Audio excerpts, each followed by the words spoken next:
So thanks to Jenny last week who took the first lecture. In case you thought she was great, unfortunately you're going to be stuck with me from now on. She's not actually taking the rest of the unit, but I'm sure she told you that.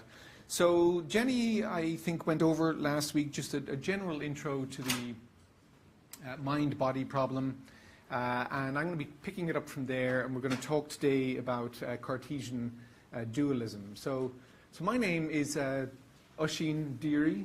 That first name is really weird and not easy to pronounce from the spelling. The easiest way I have thought of to describe to people how to say it is to think of the actor Martin Sheen, say Sheen, and just stick an O in front, Oisin. Okay, so Oisin is the easiest way to say it. Stephen is also here. He's the other tutor, so I'll be tutoring for this unit as well. So Stephen is going to be a tutor for some of the tutorials. I'll be tutor for the other ones, and we'll both be marking the assignments. Okay, so we'll move ahead. Cartesian dualism today. Any questions before we get started on practical matters? Yeah.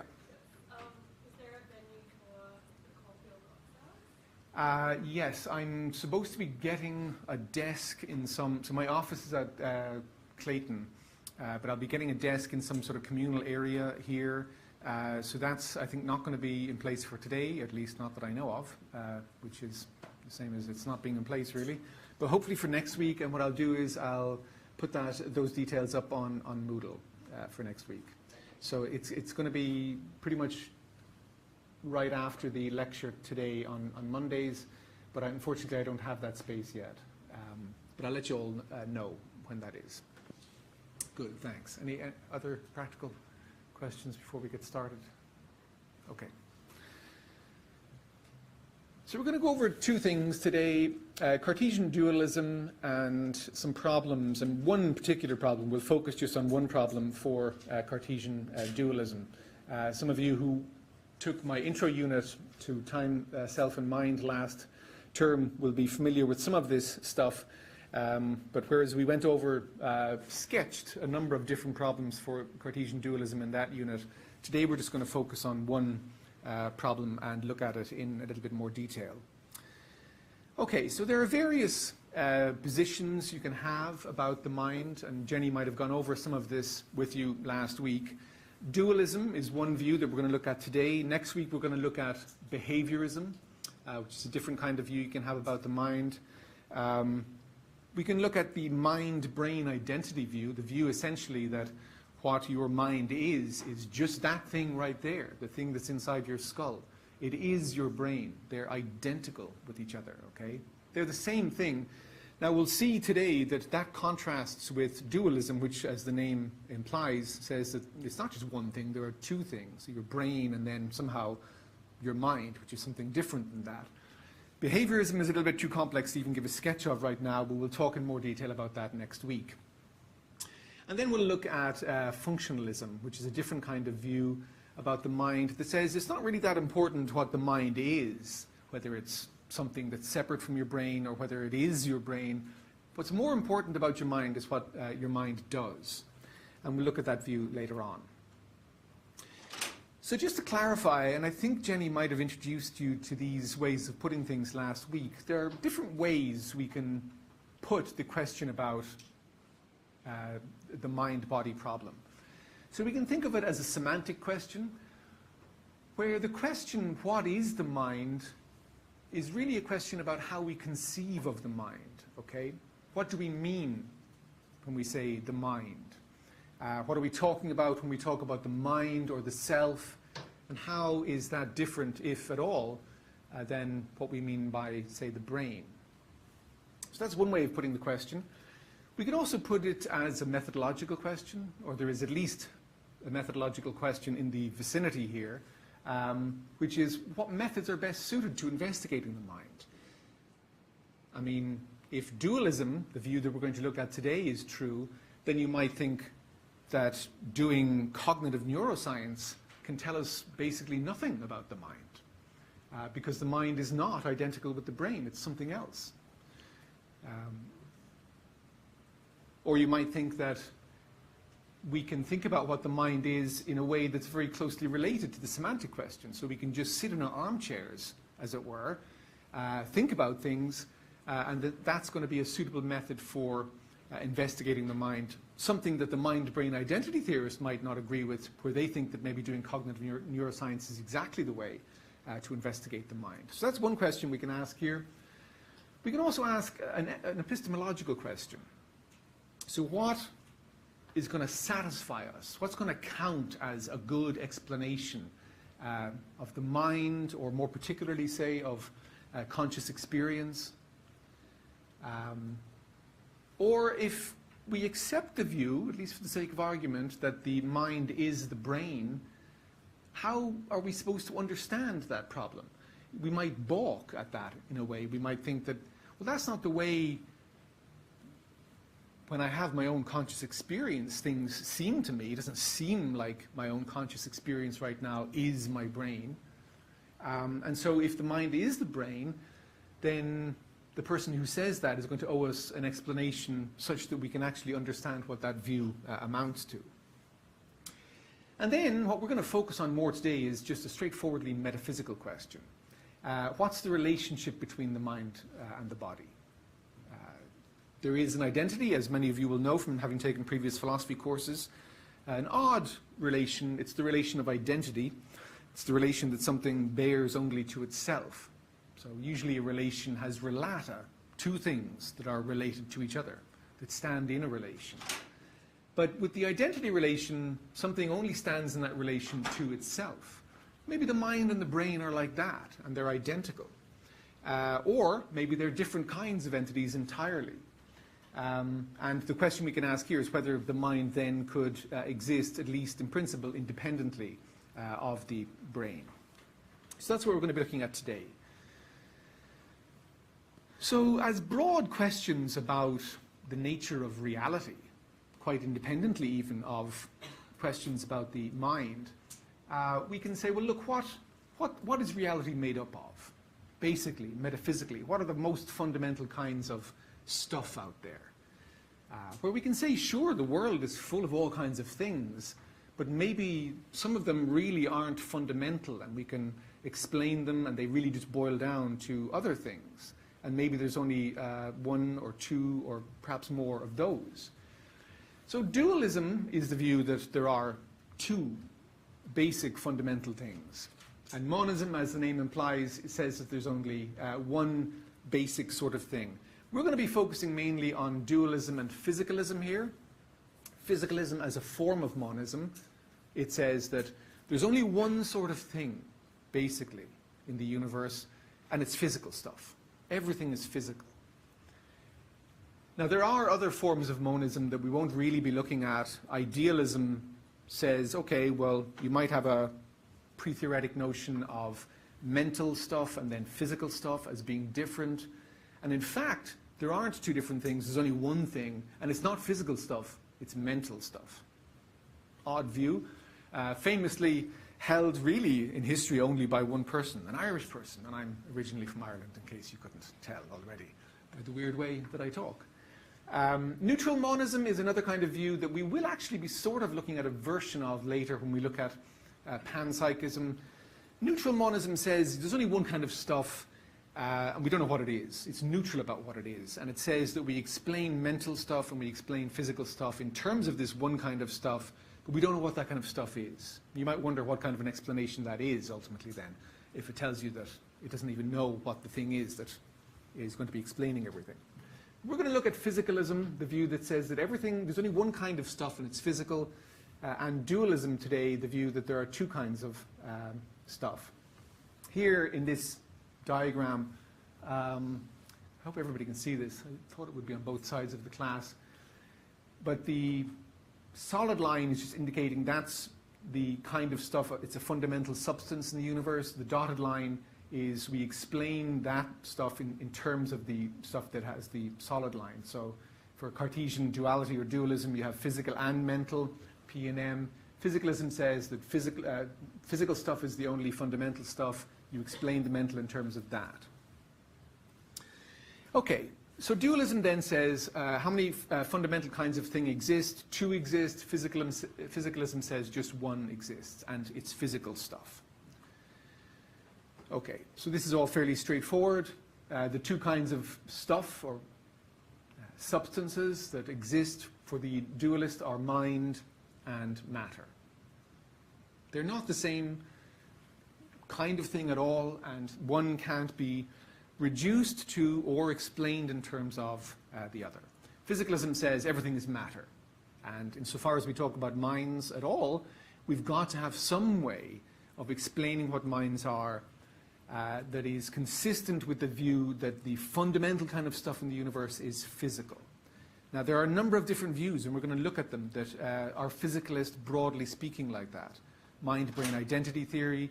Behaviorism, actually, is a form of physicalism, and also functionalism. So most of the views we'll be looking at, except the view today, are physicalist in saying that, yeah, minds exist. Well, behaviorism sort of says they don't. We'll get on to that. But insofar as we talk about minds, they can be explained in terms of physical stuff. Okay, so in answer to the metaphysical question that we posed a minute ago then, what is the relation between mind and body? Dualism, the view that says, look, there are these two kinds of things in the world. There's ghosty stuff, mind, okay? It's not physical, it kind of floats around or something. And then there's your brain, physical thing. And maybe there's a relationship between those, close relationship between those things, but they're different. And the answer to that metaphysical question for dualism is what I've got here in grey. They are fundamentally different kinds of things, but maybe they interact with each other in a certain way. And that's Descartes' view that we'll talk about in more detail in a moment. Are mind and body identical? No, they're not for the dualist. Are they different kinds of entities? Yes, they are. And could the mind, at least in principle, exist without the body? The answer for the dualist is yes. And we'll see that, in fact, that's Descartes' way of arguing for dualism, is to consider the possibility whether the mind could, at least in principle, we could conceive of it as existing independently of the body. Okay, so we'll get on to talking about the details of Descartes' view in a moment, but here's the kind of view that we're going to be looking at. It's an interactionist. So it says, yeah, there are these two things, but they're closely linked. They interact with each other. So it's a kind of interactionist dualism. I mean, a view that said, yeah, there are minds. They're fundamentally different than bodies. So they're different than, your mind is different than your brain. But there's no real relation between your mind and your brain. It would be kind of weird, okay? You say, well, then why when I drink too much, I feel really drunk or something, okay? I mean, that's stuff that's happening to my brain. So is there no causal relation at all between my brain and my mind? That seems weird. And then when I have a desire to go to the bar and order yet another drink, I get up and move my body and do that. So something about my mind seems to causally interact with my body to make me go and do things in the world. So you'd say that's an uninteresting view. It seems like there is a relation. And so the Cartesian dualist says, yeah, there is a relation. They're fundamentally different kinds of things, but it's an interactionist substance dualism. Two substances, but they interact in a certain way. But there are problems there, as we'll see. So the view is that there are two different kinds of things or substances. Minds and bodies are those two kinds of things. But human persons are composite beings composed of the two things working together and closely interacting. In particular, causally influencing each other. Our mind has to be able to causally influence our body, but presumably stuff that happens to our body causally influences our mind too, okay? So you stub your toe and you experience pain. There's something happening to your body influencing your mind. Okay, so here, substances, just to make sure we're clear on the terminology. The idea, roughly, of substances here is that it's something that has or instantiates certain properties, certain features, but these things can't themselves be exemplified or instantiated by other things. So a substance is something that has or instantiates properties, but those things, if they're fundamental substances, those properties can't be exemplified or instantiated by other things. And in particular, they have to have the capacity for independent existence. So two things that you're proposing as candidates for fundamental substances are not fundamental substances if they can't exist independently of each other on this way of thinking about substances. Okay, so that's just some basic conceptual stuff before we look at the view. So here's Descartes. And he's in a way, the historical originator of the dualist view, the substance interactionist dualist view. Okay, so I won't bother reading over all that stuff. He's often considered to be, in a way, the father of modern, so-called modern philosophy. And he is famous for various things, but one thing in particular is his defense of substance dualism.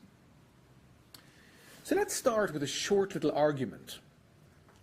So we're going to look at two arguments that we can draw out of Descartes for the view that there are two fundamentally different kinds of things in the universe, minds and matter. Remember, to test whether two proposed candidates for substances are really fundamentally different substances, you've got to ask yourself whether they can exist independently of each other. So you might think, well, then you could argue as follows. Premise 1, I can doubt that my body exists. Premise 2, I can't doubt that I exist as a thinking thing, so you can't doubt that your mind exists. And then you can conclude that the thinking thing that you are, namely your mind, is not identical with your body. Because you're imagining, well, look, I could be deceived in some way. Maybe I'm in the Matrix or some virtual reality machine somewhere, and my body, as I'm conceiving of it, doesn't really exist at all. But I can't doubt that my mind exists. And so it seems like they could be different substances then, because one could exist without the other. We'll see some problems with this in a moment, but the idea that Descartes, and some of you will have looked at Descartes' radical kind of skeptical view before, but the idea here is that it's sensible in some way to be able to at least imagine that your body doesn't exist, okay? Maybe you're just a brain in a vat or something, floating in some receptacle somewhere in a lab, and the apparent experience you have of listening to a lecture right now is actually just stimulus that's being fed into you, into your brain in that situation. Maybe you're being controlled even by evil scientists or a demon or something. Or you can take more realistic cases. So take the case of phantom limb, for anybody who's not familiar with that. So where somebody loses a limb, say their arm, and then they later on experience things like itches or pain somewhere in that arm. So they'll say, I've got a pain in my little finger or something. But you say, well, you don't have an arm and you don't have a little finger, so you can't have a pain there. And so at least, whatever about the idea of a phantom limb, more broadly speaking, at least that kind of phenomenon can illustrate for us that you can at least imagine having some kind of mental experience like that, even when it's clear that there is no body there, in that case, at least relevant part of the body. So experiences like this can show us that it makes some sense, at least, to imagine being deceived in some way such that we have mental experiences, but there's maybe no body. Even radically, where there's no body at all, and we're just a brain in a vat. So Descartes employed this kind of method in the service of a broader epistemological project, foundationalism. He employed this method, and he said, look, anything that I can doubt at all, if it can admit of even the slightest doubt, then I'm going to dismiss it. I'm going to look for something rock solid, something that is certain and unshakable, that I can't doubt at all. Okay, so we employed this method. The reason, as I said, was to secure a foundation for knowledge in the sciences, and in particular he was defending a view called foundationalism. It's not really important for present purposes here today, but just to fill in a little bit of background. This is a view about the structure of knowledge that says that it's built like a house on solid foundations, things that are maybe indubitable for Descartes, and then you build everything else on that. And so when you look for the justification for something, then you keep on going backwards until you get to that foundational level. And there are other views in epistemology, like coherentism, that say, no, you don't do that at all. You just sort of have to have a coherent set of beliefs.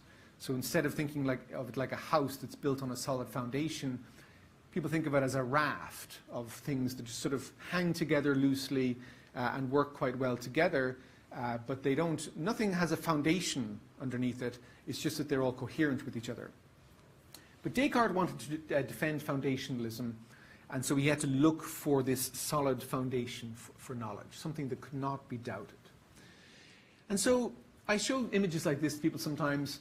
The idea here is, just in case you're not getting it yet, that you can doubt your senses. So what's going on here?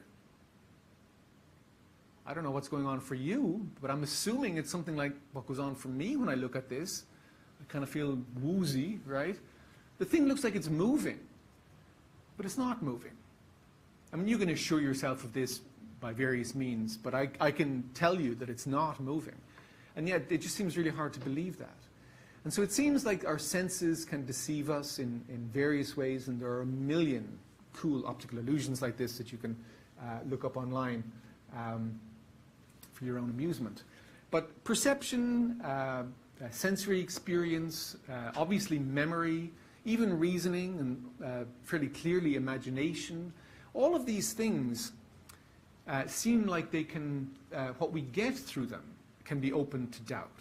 And what Descartes is doing is just dismissing anything that can be open to doubt. So anything that comes to us by bodily sensations or anything like that is immediately going to be cast aside because it could be wrong. Okay? But, I mean, we won't go through the whole story here that I go through with my intro unit. In the end, when he goes through the whole process of imagining that somebody is deceiving him in this way, he says, I've convinced myself, fine, that there's absolutely nothing in the world, no sky, no earth, no minds, no bodies, because all of it could be, you could be deceived. I mean, I could be deceived in thinking that there's a classroom here, that I have a body, that you are all there, that you have minds, you could all be robots, and in fact, just not even there as robots in the first place. Deceived about everything. Okay, well, he says, does it now follow that I, too, don't exist? No, he says. If I convinced myself of something at all, then I certainly convinced myself that I existed. And so he says, I must finally conclude that this proposition, I am, I exist, is necessarily true whenever it's put forward by me or conceived by my mind. Okay, so this is his famous cogito, as many of you will be familiar with already. It's the one thing, it's his one little sliver of foundational knowledge about the world. I exist. Whenever you think that to yourself or put it before your mind, that's something you can't doubt. I mean, try it right now. Put the idea before your mind, I exist, and try to doubt that you exist. I mean, maybe you can kind of get yourself into the state of mind where you think the room doesn't exist here and it's all just some sort of elaborate hoax. But it seems difficult to make sense of how you could be deceived in thinking that you exist when you think it. Okay? So that's his famous cogito, by means of which he got to think of himself as a cool dude. Cogito ergo sum, I think, therefore I am. And what he's trying to do then is build up this foundation of knowledge, which is a difficult project, from that very, very slim, slender basis. Okay, but for present purposes, thinking about the mind, on this view, what is the mind for Descartes? He's thinking that he's doubting the existence of everything else. The one thing he can't doubt is that he exists, okay, but what exists? It's not his body, okay? Well, it's thought. Thinking exists. And here he's employing a fairly wide construal or idea of thinking. So a couple of quotes I've pulled out here. I am then, in the strict sense, only a thing that thinks. If you can doubt everything else, then that's all he is. He's a thing that thinks. That is, I am a mind or intelligence or intellect or reason. There's actually a lot in there. So he's got a fairly broad conception of thinking where it's basically equivalent to the mind, basically equivalent to himself, his own self. He is a thing that doubts, understands, affirms, denies, is willing, is unwilling, and also imagines, at least, that it has sensory perceptions. Now, it's not just that thought, widely construed, is, roughly speaking, equivalent to the mind or to the self, but it's that conscious thought is equivalent to the mind or the self. So he says, thought alone, the only thing I can identify that is me, that I can't doubt, is thought. Thought alone is inseparable from me. I am, I exist, that's certain. It's the only thing that's certain on his view. But for how long? How long do I exist? Well, as long as I'm thinking. For it could be, he says, that were I totally to cease from thinking, I should cease to exist. So, you only exist as long as you keep on reflecting on the fact that you're thinking. I'm thinking, so I exist. I'm thinking, so I exist, and so on. Any problems cropping up here for anybody immediately?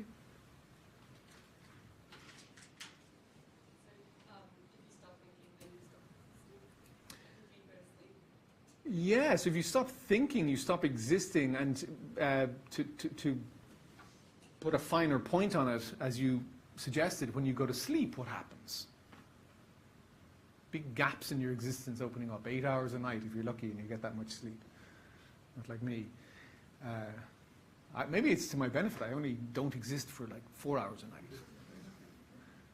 Because then I'm thinking for the rest of the night, please, can I go to sleep? Well, I exist at least. So, but okay. Yeah, so there is a bit of a weird aspect to his view, but he's explicit about it. He thinks that, yeah, the only time that you can be sure that you exist, that your mind, that yourself is there, is when you are aware of it, when you put that proposition before your mind. So a little bit of a weird consequence of the view that you don't exist when you're asleep.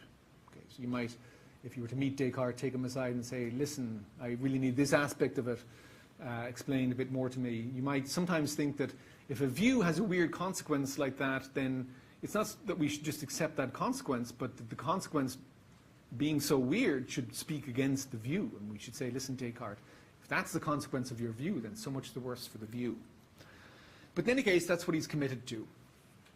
And what he's doing here is he's kind of assuming a kind of transparency about the mind, so that we're moving from conscious thought in the epistemological direction he wants to self-knowledge and then a foundation for knowledge.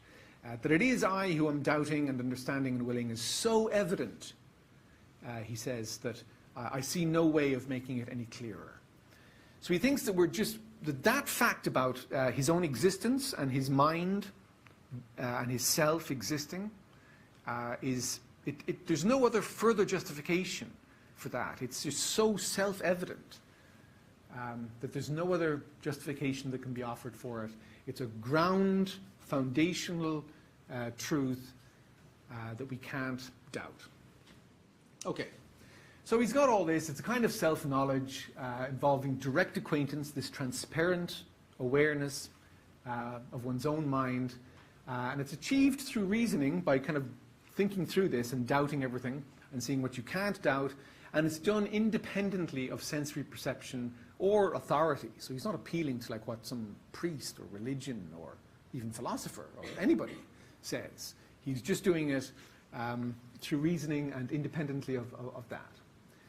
Okay, so that's how he reaches this view that the mind is the most fundamental. It's the only thing we can be certain of, in fact.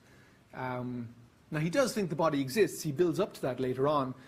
And in that case, then we'll have to ask him, like, what is the relation? It's supposed to be this interactionist dualism. So the cogito can, as we've seen, also work as an argument for dualism. The argument that we looked at a moment ago. You can doubt that your body exists. We've done that. We go along with him in his little exercise in the meditations. And we find that we can't doubt that we exist as a thinking thing, so we can't doubt ourself or our mind. And so it seems that your mind is not identical with your body, because it might be the case that your mind exists even if your body doesn't. So they can't be identical if that's the case. Okay, any problems with this argument? And anybody who took my first year intro unit shouldn't put up their hand yet, because we've got a primer on it. An obvious problem. Anybody who's familiar with, I'll give you a clue. If you've taken any class in logic or argumentation, think in terms of the requirements of a good argument. It has to be what? Sound and valid. With that big clue dangling in front of you, can you notice any problem with this argument? Sorry? Beg the question? Well, before we even get there, there's a bigger and more alarming problem. What's the most alarming problem that any argument could have? What's soundness? What's validity? Remind yourself. Go back to your, yeah. It's sorry, it's not factual. It's I can doubt, I cannot doubt. Yeah. That's true. It mightn't necessarily be a problem. It could be a problem maybe for soundness if the things that we were only pointing to the possibility of were too outlandish to accept or something. So the first thing you always have to do, and I'm glad we've got this opportunity to remind ourselves, okay, whenever we look at an argument, or you're building an argument of your own, assessing somebody else's argument, the very first thing, can't be soundness, is validity. Because a sound argument is one that's valid and the premises of which are true. Okay? A valid argument is just an argument that if the premises were true, then the conclusion must be true. This argument is not even valid. Okay? It doesn't even meet the first... Like there's stuff, if we were going to be really persnickety about it, there's no way to get that conclusion just from those premises, okay? So we'd need to do a little bit more work. So let's do that. So you'll remember, some of you, Leibniz's law, the principle of the indiscernibility of identicals. If two things are identical, then they have the exact same properties. Okay? I mean, it's sensible. If they're identical, then they have the same properties. And the principle of the identity of indiscernibles, if things have the same properties, all and only the same properties, then they're identical. Okay. So with this principle in the background, we can reformulate the argument, revise it a little bit, and we can make it run like this. My body has the property of being such that I can doubt its existence. I, a thinking thing, my mind, I don't have the property of being such that I can doubt my existence. So now we've got the mind and the body have different properties. Uh-oh, that means they can't be identical. But we'll state this principle first, explicitly. If two things are identical, then they have exactly the same properties. That's just from Leibniz's law. And then you can conclude validly that your mind is not identical with your body. My mind has these properties. My body has different properties. So with Leibniz's law in the background, you can conclude that they can't be identical. First version of an argument, there's a more serious argument we'll look at in a moment. The problem with this kind of argument is that, fine, it's valid. It's at least crossed over that hurdle. But it's not clear, at least, that it's sound. Where, remember, soundness requires validity and the truth of the premises. So premises 1 and 2 seem to be false because the properties, the so-called properties mentioned in either of them, are not real properties that Leibniz's law, as stated in premise 3, would apply to. So being the object of doubt or any other attitude, like belief or desire or fear, under some description, is not clearly a real property of a thing. So, I mean, all of that might just sound like mumbo-jumbo, but take a concrete example. Someone might doubt or not believe that Clark Kent is a superhero. So imagine a version of Superman where somebody comes up and says, Clark Kent is a superhero. And somebody says, no, I doubt that. In fact, I don't even believe it. Outright don't believe it. But of course, and they might also believe that Superman is a superhero. Okay? You ask them, well, do you think Superman is a superhero? Is it just that you doubt the existence of superheroes in general? And they say, no, no, no, I don't doubt the existence of superheroes. I know that Superman is a superhero, but Clark Kent, that geeky guy over in the office, he's not a superhero. But of course, we know from being viewers of the story that Clark Kent and Superman are identical nonetheless. So the fact that you can doubt or have the attitude of doubt towards a certain proposition doesn't amount to a real property of something. Somebody says, I doubt that Clark Kent is a superhero. The fact that you doubt it, that doesn't mean that that's a property of Clark Kent. Because it turns out that in the end they are, in fact, identical. So this form of the argument can't go through. But we can at least get a flavor of where Descartes or somebody arguing in this way wants to go. Okay, so we've got lots to get through here. Let's just remind ourselves what's going on. The semantic mind-body question. How do we conceive, or how is Descartes conceiving of mind on the one hand, and then the body or matter on the other? Okay, so we'll put them in two categories here, mind, matter. For mind, for Descartes, mind, the essence of a mind is thinking, it's consciousness. It's a particular view of the mind, but that's what he thinks. Whereas the essence of matter is extension, it takes up space, it has shape and size. Mental processes have temporal, but no spatial location. So you start thinking, I wish this lecture was over. That's a mental process. It takes up a few seconds to think that thought, but it doesn't exist anywhere in space, according to Descartes, whereas matter has both. Minds have no mass, shape, or size. They don't take up space. But matter does, and furthermore, matter has no mental properties. So matter doesn't think. Minds think, matter just takes up space and has causal properties maybe. Minds are not divisible. They don't literally have parts, so you can't divide a mind up. So you really have to think about that, how different he's thinking of mind being than physical things. Because you might start thinking of the mind just as that cartoon like Casper the Ghost or something. But you know, you can kind of draw a line down through the middle of Casper, and well, there's the left side of Casper and there's the right side of Casper. And you've divided the mind, as it were now, up into two. But the mind isn't like that for Descartes. You can't divide it. So if you're thinking about it along the lines of anything physical, you're just not thinking about it correctly for Descartes. Whereas matter obviously is divisible. Minds are indestructible.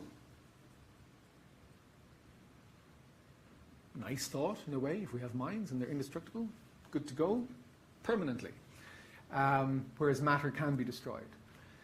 Again, the issue of transparency, we can know our minds transparently. We have transparent access, direct access to our minds, but we can only know matter by observation and inference. Relatedly, our minds are something that are private. We have privileged access directly to our minds, but matter is something that's only public. Okay, and then we can't doubt the existence of our own mind, but we can doubt the existence of matter. So I'm getting alarmed at the time because I really need to move through all this fairly quickly at this point. Okay, so the idea here is that we need to move from this sort of semantic idea, a different conception of mind and matter, to an actual argument, to a metaphysical claim about the nature of reality. How do we do that? So you'll have read, hopefully, for today, the extract from Jae-Gwon Kim in his excellent book, Introduction to Philosophy of Mind. Now here, we can draw a few quotes from Descartes, and then we'll put that into an argument in the way that Kim does. So Descartes, pulling a few quotes from him here, he says, everything I can clearly and distinctly understand is capable, he's speaking in terms of God here, we can bracket that out in a moment, it's capable of being created so as to correspond exactly with my understanding of it. Hence, the fact that I can clearly and distinctly understand one thing apart from another is enough to make me certain that the two things are distinct, since they're capable of being separated, at least in thought like this, or say by God. Now, I have a clear and distinct idea of myself. I'm a thinking, non-extended thing, and I have a clear, distinct idea of my body as an extended, non-thinking thing, and accordingly, it's certain that I really am distinct from my body and can exist without it. So the semantic claims here, just how he's conceiving of things, now he's moving to a certain claim, metaphysical claim, about the nature of reality. And the argument, put more formally and cleaning it up a little bit, goes like this. I can conceive, that's the semantic part, of the thinking thing that I am, my mind, existing without the extended body. Important principle in 2, anything I can conceive in this way is logically possible. And so you can have an interim conclusion. 3, it's logically possible that my mind could exist without my body. And then you bring in the principle that if it's logically possible that X, anything, exists without Y, then X is not identical with Y. So plug that in, and you can conclude then that your mind is not identical with your body. Okay, so don't really have time to go over this slide entirely because I want to move on to some of the broader problems with the Cartesian dualist view. But the main problem with this kind of argument that is picked up on by people in the literature on this is the question of whether conceivability entails possibility. That premise 2, okay? Anything that you can conceive is logically possible. So it seems like you can conceive that Clark Kent is not Superman, right? You can imagine that, but if you do imagine that, it's not even logically possible that it's true, because they are actually identical, okay? So sometimes it seems like conceivability, just because you can conceive of something, doesn't mean that it's logically possible. So that's the main problem. People who really object to any form of dualism will end up objecting mainly to that principle. The conceivability entails possibility. But that's responding directly to that form of argument for dualism. But what about problems with dualism more generally? So here I'm just going to focus on one. It's a famous objection. It's the problem of interaction. Now, there are a few different forms of it, but it was famously and wonderfully first stated by Princess Elizabeth in correspondence with Descartes, and she kind of didn't rightfully get to take her place in the history of philosophy until more recently, because women apparently just weren't philosophers, but that thankfully is no longer the case. And there are many wonderful women philosophers, and Princess Elizabeth, in a way, is one of the first. So the problem of interaction, look, it seems that sometimes your mind causes your body to do things, like I said at the very beginning, and vice versa. Your body causes mental changes. You stub your toe, you experience pain. How can the dualist give us a story about how those things interact with each other? Because they seem fundamentally different. So Descartes says, there's nothing in my own nature teaches me more vividly than that I have a body. So he's been doubting the existence of the body, but you know, he thinks that it's pretty clear that we do have a body nonetheless. Nature also teaches me by these sensations of pain, hunger, thirst, and so on, that I'm not merely, so his mind, a very different thing than his body, is not merely present in the body, like a sailor in a ship, okay? But instead that they're very closely joined, and as it were, intermingled. So I, the mind, and the body form a unit. Okay, next observation. My mind is not immediately affected by all parts of the body, but only by the brain or by just one small part of the brain. So he's going to have this point of connection between this immaterial mind and the body, which is material, very different substance, occur in the brain and in one particular place in the brain. Now, Elizabeth is pressing this problem of interaction here. She says, look, how do these things interact? How does the soul determine bodily voluntary actions? Because she's thinking of things as like billiard balls, surfaces pressing up against each other as the paradigm of physical causation. And yet, so it seems like physical contact is required, which in turn requires extension, which is a property of matter on Descartes' view. But, she points out, you entirely exclude extension from the notion you have of the mind, and physical contact then appears incompatible with an immaterial thing like the mind. So I'm kind of moving through this quickly, but the basic idea here is that causation, on her view, requires this physical contact, and the soul, the mind, doesn't have the ability for physical contact because it doesn't have extension. So what's the relationship here supposed to be? Descartes kind of comes back with a little bit of a fudge. Okay?